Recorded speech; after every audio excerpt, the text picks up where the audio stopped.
नमस्कार। हमारी हिंदू सनातन परंपरा नारी को सम्मान देने की बात करती है। खुद मनुस्मृति ये कहती है कि जहाँ नारी का सम्मान होता है वही देवता रहते हैं। देवता मीन्स कंस्ट्रक्टिव एंड पॉजिटिविटी।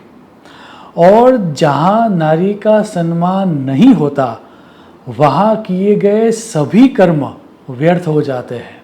आप मनुस्मृति का श्लोक देखें, यत्र नार्यस्तु पूज्यन्ते रमन्ते तत्र देवताः यत्रे तास्तु न पूज्यन्ते सर्वाः तत्र अफला क्रियाः। तो ऐसी सनातन परंपरा में स्त्री जब मासिक धर्म में आ जाए, रजस्वला हो जाए, मेंस्ट्रुअल साइकिल में आ जाए, तब उनके साथ अछूतों जैसा, अनटचेबल जैसा व्यवहार किया जाए, उनको कोने में रखा जाए, उनको मंदिर नहीं जाना है, उनको किसी भी तरह की पाठ पूजा नहीं करनी है, किसी भी तरह के शुभ कर्म का हिस्सा उनको नहीं बनना है। ये मेरी समझ के बाहर था और इसीलिए मेरी लिमिटेड समझ, लिमिटेड रिसोर्सेज एवं मर्यादित समय में मैंने एक रिसर्च की और उसका नतीजा ये एक वीडियो है। जैसा कि प्रत्येक रिसर्च में होता है कि ये लिमिटेड टाइम में की गई है, लिमिटेड रिसोर्सेज से की गई है। तो अगर आप भी इस विषय में कुछ रेफरेंसेस देना चाहते हो तो आप नीचे कमेंट बॉक्स में लिख देना, ताकि ये जो रिसर्च है वह फुल प्रूफ हो जाए। सर्वप्रथम मेरी बात की शुरुआत में ये करना चाहूँगा कि मासिक धर्म, मेंस्ट्रुअल साइकिल या रजस्वला होना अशुभ या अपवित्र है, ऐसा किसी भी ग्रंथों में, ऑथेंटिक ग्रंथों में नहीं लिखा गया। ऑन द कॉन्ट्ररी, मासिक धर्म से स्त्रियां शुद्ध होती है, ऐसा सूत्र दिया गया है। मासिक धर्म एक क्लीनिंग प्रोसेस है जो स्त्रियों को शुद्ध करती है, ऐसा सूत्र पराशर स्मृति में दिया गया है। आप सूत्र देखें, रजसा शुद्ध्यते नारी। वशिष्ठ मुनि तो इससे भी आगे जाके बात करते हैं और वो ये कहते हैं कि रजस्वला स्त्री या मासिक धर्म से युक्त स्त्री कभी अशुद्ध हो ही नहीं सकती, क्योंकि ड्यूरिंग द मंथ उसने साइकोलॉजिकल या फिजियोलॉजिकल जाने अनजाने में जो भी अशुद्धता प्राप्त की थी वो सभी मासिक धर्म से क्लीन हो जाती है। आप वशिष्ठ धर्म सूत्र का सूत्र देखें, स्त्रियः पवित्रम अतुलम नैता दुष्यन्ति करहिचित मासी मासी रजो यासाम दुष्कृतानि अपकर्षति। बात यहाँ भी नहीं रुकती। श्रीमद् भागवत पुराण में तो दुर्वासा मुनि ने मासिक धर्म को तप कहा है और वे कहते हैं कि जैसे विष्णु भगवान सृष्टि सृजन के लिए, क्रिएशन के लिए तप करते हैं, वैसे ही स्त्रियां एवरी मंथ तप करती है मासिक धर्म के रूप में, ताकि वो भी संतान का सृजन कर सके। आप भागवत पुराण का श्लोक देखें, विष्णु तीव्र तपसा मज्जता स्पृष्टा अगत ममापि मनुष्य लोके मासिकम कुर्वन्ति ते सुताः। अब इतना समझने के बाद प्रश्न ये जगेगा कि स्त्रियां ही क्यों तप करें, उनको ही मासिक धर्म का तप क्यों करना होगा। तो उसका जवाब मिलता है एक पौराणिक कथा से। कथा ये है कि ये पौराणिक कथा भागवत पुराण में भी है, कूर्म पुराण में भी है, तकरीबन सभी पुराणों में, देवी भागवत में भी ये कथा है। और कथा इस तरह की है कि देवराज इंद्र ने विश्वरूप का वध किया। अब वध करने के कारण इंद्र को ब्रह्म हत्या का पाप मिलता है। उन्होंने तो वो पाप सहर्ष स्वीकार कर लिया, क्योंकि उनकी जो पोस्ट थी वह पोस्ट देवराज की थी, स्वर्ग के राजा की थी। तो स्वयं ईश्वर ने जो उनको पाप मिला था उनको 4 हिस्सों में बांट दिया। अर्थ में, भूमि में जो खड्डे होते हैं उसके स्वरूप में, पानी में जो बुलबुले या फॉर्म होता है इसके स्वरूप में, स्त्रियों में जो मासिक धर्म आता है उसके रूप में, और वृक्ष में जो ग्लू या गोंद आती है उसके स्वरूप में। अब मज़ा ये है कि क्योंकि स्त्रियों ने, अगर आप पानी के बुलबुले को अशुद्ध कहते हो, अगर आप वृक्ष में आते हुए ग्लू को गंदा कहते हो या अपवित्र कहते हो, या अर्थ में जो खड्डे हैं उसको अगर आप अपवित्र कहते हो, तो ही आप मासिक धर्म को अपवित्र कह सकते हो। इन सभी चीज़ों को हम अपवित्र नहीं कहते। और क्योंकि स्त्रियों ने ये तब स्वीकार किया, तो ये तब करने के कारण उनको एक वरदान भी मिला, और वरदान देते हुए स्वयं ईश्वर ने उनको ये कहा कि आपको आज से ये वरदान ये मिलता है कि आप जब भी चाहोगे अपनी कामनाओं या इच्छाओं को एंजॉय कर पाओगे। ऐसा वरदान स्त्रियों को मिला है। आप भागवत पुराण का श्लोक देखें, शाश्वत काम वरेणाम ह तुरियम जगृहु स्त्रियः रजो रूपेण तास्महो मासी मासी प्रदृश्यते। सो याद रहे, मासिक धर्म एक तप है, और इसीलिए सर्टेन डिसिप्लिन्स शास्त्रों में दिए गए हैं। जैसे ड्राइविंग के लिए कुछ रूल्स एंड रेगुलेशन दिए जाते हैं, वैसे ही हमारे शास्त्रकारों ने इन 4 विशिष्ट दिनों के लिए स्त्रियों के लिए कुछ डिसिप्लिनरी एक्ट या रूल्स और रेगुलेशन दिए हैं, जिसका मिस इंटरप्रिटेशन मध्यकाल में किया गया। एंड दैट्स वाई आज हम ये समझते हैं कि स्त्रियों को किसी भी धार्मिक प्रवृत्ति में या मंदिर में नहीं जाना चाहिए। कहीं पर भी, आई एम रिपीटिंग, कहीं पर भी स्त्रियां अशुद्ध हो जाती है या अपवित्र हो जाती है, वैसा उल्लेख नहीं है। एक अन्य रहस्य भी इसके बारे में समझना अति आवश्यक है। जिसकी मेंस्ट्रुअल साइकिल स्टार्ट हो चुकी है, वैसी स्त्री को नाम दिया जाता है रजस्वला। अब रजस्वला का अर्थ है रजोगुण की अधिकता वाली। सो रजोगुण कम हो, क्योंकि ऑलरेडी ये 4 दिनों में स्त्रियों में रजोगुण ज़्यादा होते हैं, तो रजोगुण कम हो उस तरह की प्रवृत्तियाँ शास्त्रों ने दी है। अब जैसा कि हम सबको पता है कि हमारे 3 गुण होते हैं, सत्व, रजस और तमस। अब रजोगुण जिसमें ज़्यादा है, वैसी स्त्री के रजोगुण कम करने के 2 उपाय शास्त्रों में दर्शाए गए। एक, आइधर आप तमोगुण को बढ़ाओ या फिर आप सत्वगुण को बढ़ाओ। अब मज़ा ये है कि तमोगुण को बढ़ाना आसान है, और इसीलिए शास्त्रकारों ने कहा कि मासिक धर्म के 4 दिन उनको साफ सफाई नहीं रखनी है, उनको नहाना भी नहीं है, एक अंधेरे कोने में बैठा रहना है, कुछ नहीं करना है, आलसी बने रहना है, एक्सेट्रा एक्सेट्रा। अब इसका मुख्य कारण ये था क्योंकि रजोगुण कम करना था। एक अन्य कारण भी हमें इस परिप्रेक्ष्य में समझना अति आवश्यक है, और वो ये है कि रजस्वला स्त्री को घर से बाहर न जाने के लिए कहा गया, क्योंकि मंदिर घर से बाहर हुआ करता था। पब्लिक प्लेसेस में जाने के लिए उनको मना किया गया। उसके पीछे का जो मुख्य कारण था, वह कारण था पर्सनल हाइजीन। उस जमाने में रजस्वला स्त्रियां, बहन या माताएं कपड़े का इस्तेमाल करती थी, और वो कपड़ा गंदा होना स्वाभाविक था। गंदे कपड़े का इस्तेमाल होने के कारण रजस्वला स्त्री को एक नाम भी दिया गया था, जिसका नाम था मलदवासा, वन हैविंग स्टेन क्लोथ्स, गंदे कपड़ों वाली स्त्री। अब उस ज़माने में जैसे आजकल मिला करते हैं, उस तरह के सैनिटरी पैड्स नहीं होते थे, तो गंदे कपड़े के कारण स्मेल ना आए, डिसीज स्प्रेड ना हो, महिलाओं को शेम फील ना करना हो, वो ऑकवर्ड परिस्थिति में ना आए, हाइजीन मेंटेन हो, उसी कारण से उनको घर से बाहर जाने के लिए मना किया गया था और मंदिर में जाने के लिए मना किया गया था। आप पराशर स्मृति का वचन देखें, रोगेण यद रजः स्त्रीणाम अनवहम तु प्रवर्तते। याद रहे, यहाँ कहीं भी वो स्त्री अपवित्र है वैसा नहीं कहा गया।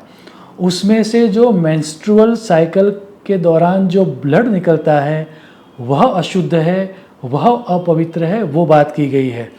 तो क्या महिला है मासिक धर्म के दौरान पाठ पूजा, भगवान का ध्यान या मंदिर जाना इत्यादि कर सकती है? तो उसका जवाब है हाँ, वो सब ऐसी प्रवृत्तियां कर सकती है। सिर्फ रजोगुण कम हो उस तरह की प्रवृत्तियां उनको ज़्यादा करनी है। अब रजोगुण कम कैसे हो वो समझने के लिए हमें रजोगुण की कैरेक्टरिस्टिक्स को समझना पड़ेगा, और उस कैरेक्टरिस्टिक को समझने के लिए हमें भागवत पुराण का सहारा आज यहाँ पर लेते हैं। भागवत पुराण कहता है कि कर्मों में, एक्शंस में श्रद्धा रखना, that means all the time हमें एक्शंस करने ही होंगे, वो समझना, या फिर एक्शन से ही सुख मिलता है, वो एटीट्यूड रजोगुण है।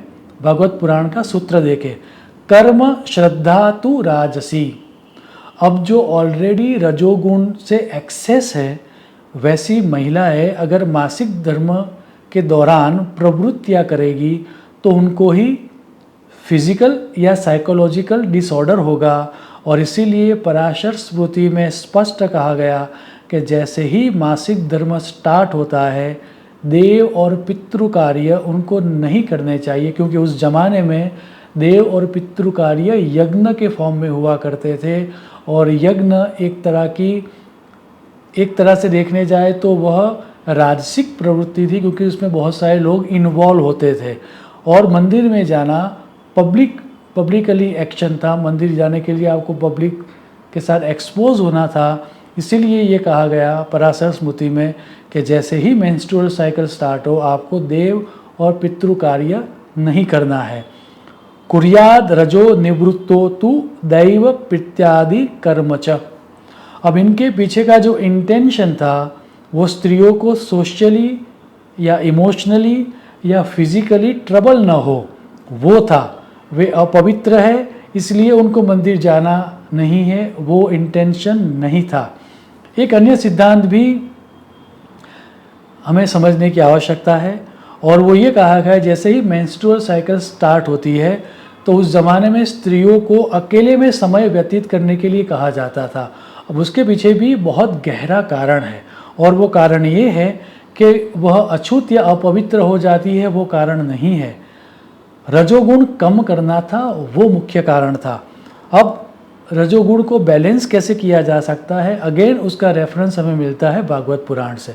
भागवत पुराण कहता है ग्रामो राजस उच्यते, अर्थात लोगों के साथ रहना, टाउन या विलेज में रहना, लोगों के साथ ज़्यादा समय व्यतीत करना, वो रजोगुण की प्रवृत्ति है। ऑलरेडी मेंस्ट्रुअल साइकिल में स्त्रियों के रजोगुण हाईलाइटेड है, वो हाइटेड है, वो ज़्यादा ही है, तो वो रजोगुण कम करना था। इसीलिए कहा गया कि जैसे ही मेंस्ट्रुअल साइकिल स्टार्ट होती है उनको एकांत सेवन करना चाहिए। अब एकांत सेवन का अर्थ ये भी है स्पेंडिंग टाइम विथ योरसेल्फ। उस ज़माने में जो गृह कार्य थे वह गृह कार्य ज़्यादातर स्त्रियां ही करती थी, और लोगों की देखभाल करने में ही उनका समय व्यतीत होता था। खुद की परवाह करने के लिए उनको समय नहीं मिलता था। और इसीलिए ये कहा गया कि स्पेंडिंग टाइम विथ योरसेल्फ, एकांत समय करना, एकांत के अंदर समय व्यतीत करना, जैसे ही आपका रजोगुण स्टार्ट हो जाए। व्यास संहिता का ये स्पष्ट सूत्र है, रजो दर्शनतो मौनिन्य अधोमुखी लज्जितान अंतर गृहे वसेत।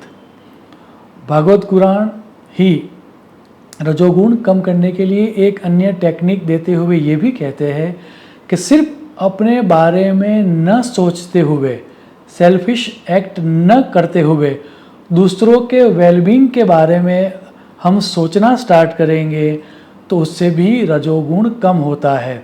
भागवत का सूत्र देखे, राजसम फल संकल्पम।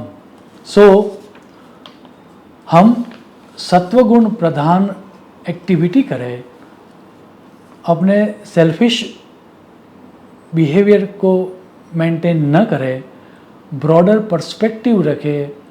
अब ये सब करने के लिए हमें बाहर जाना ही होगा, या फिर हम एकांत में भी रह सकते हैं, ये दोनों चॉइस दी गई है। इतना ही नहीं, भोजन भी उनको सादा करना चाहिए, वैसा कहा गया है कई सूत्रों में। उसके पीछे भी बहुत गहरा कारण है, क्योंकि भागवत पुराण ये कहता है कि राजसम चेंद्रिय प्रेष्टम, अर्थात सेंसिस को अच्छा लगे उस तरह के जंक फूड यदि हम खाएंगे तो राजस गुण ज़्यादा बढ़ेगा। और इसीलिए ये कहा गया कि आपको मेंस्ट्रुअल साइकिल के दौरान हेल्दी फूड खाना चाहिए, सात्विक फूड खाना चाहिए। बहुत सारे सूत्र दिए गए हैं, अगर मैं बोलना चाहूँ तो घंटों तक बोल सकता हूँ, लेकिन अगर सार रूप बात करूँ, पूरी चर्चा का सार अगर मैं कहूँ तो व्यास जी ये कहते हैं, सात्विकम सुख माथोत्थम विषयोत्थम तु राजसम तामसम मोह दैत्योत्थम। ये कहा गया सात्विकम सुखम आत्मोत्थम, अर्थात अंतर्मुख होना या आत्मचिंतन होना या सात्विक प्रवृत्तियों को बढ़ाने से जो सुख मिलता है वही सात्विक प्रवृत्ति है। बहिर्मुख होना, मटेरियलिस्टिक होना, विषयों के सुख के बारे में सोचना वह राजसिक है, और आराम करना, अज्ञान में जीना, दीनता से जो सुख पैदा होते हैं वह तामसिक है। कुछ न करना, बैठा रहना वह तामसिक है। वह सभी लोगों के लिए आसान था, इसीलिए ये कहा गया कि आप जैसे ही मेंस्ट्रुअल साइकिल स्टार्ट हो आप कुछ मत करो, बैठे रहो, एक कोने में बैठे रहो, क्योंकि जो पर्पस था वह पर्पस था रजोगुण को कम करना। ड्यूरिंग मेंस्ट्रुअल साइकिल बहिर्मुख या सेंसरी प्लेजर्स के काम हमें नहीं करने हैं, और इसीलिए रूल्स और रेगुलेशन दिए गए हैं। सभी शास्त्रों को अगर मैं समराइज़ करूं तो मेंस्ट्रुअल साइकिल के दौरान किस तरह के काम करने से हमें स्त्रियों को फ़ायदा होगा वह दर्शाते हुए यह सूत्र दिया गया है। सर्वप्रथम सूत्र, सत्वगुणम संस्कारयेत, अर्थात सत्वगुण बढ़े उस तरह के काम करने चाहिए। अब इसमें मंदिर जाना, पाठ पूजा करना, ध्यान करना, ये सब आ ही जाता है, तो उसका अर्थ ये हुआ कि हम सब ये कर सकते हैं। दूसरा कहा गया, मनः स्थिरताम अभ्यासयेत, दैट मीन्स माइंडफुलनेस टेक्निक करना, मेडिटेशन करना, या कोई भी ऐसी एक्टिविटी जो हमारे मन को शांत करे वो हम कर सकते हैं। और आखिर में ये कहा गया, मध्यस्थता अभ्यासयेत, that means all the actions moderation में करें, एक्सट्रीम में न करें। अंत में मेरी लिमिटेड रिसर्च से मैं ये कंक्लूड करना चाहूँगा कि कुछ तांत्रिक विधियों को, कुछ यज्ञ यागादि की क्रियाओं को छोड़ के प्रत्येक क्रिया या कर्म या धार्मिक कार्य हम स्त्रियों को मासिक धर्म के दौरान करवा सकते हैं, और वो खुद भी कर सकती है। पर्पस ऑफ रूल्स और रेगुलेशन जो शास्त्रों में दिए गए, वह स्त्रियों को आराम मिले, वो कुछ समय के लिए अपने ऊपर फोकस हो सके और उनका रजोगुण कम हो, वही था। मुझे श्रद्धा है कि इतने रेफरेंसेस और इतनी समझ पर्याप्त होगी आपके लिए ये समझने के लिए कि सनातन हमारी जो परंपरा है वह मेंस्ट्रुअल साइकिल को किस तरह से हैंडल करती है। आने वाले समय में आपके मन में जब भी कोई प्रश्न जगे कि हम ये एक्टिविटी कर सकते हैं या नहीं कर सकते, तो इस वीडियो का सहारा लेना। इसका सहारा लेके, इसके रेफरेंसेस को देके मुझे श्रद्धा है कि आपके प्रश्नों का निराकरण आप प्राप्त कर पाओगे। शुभम भवतु। प्रणाम।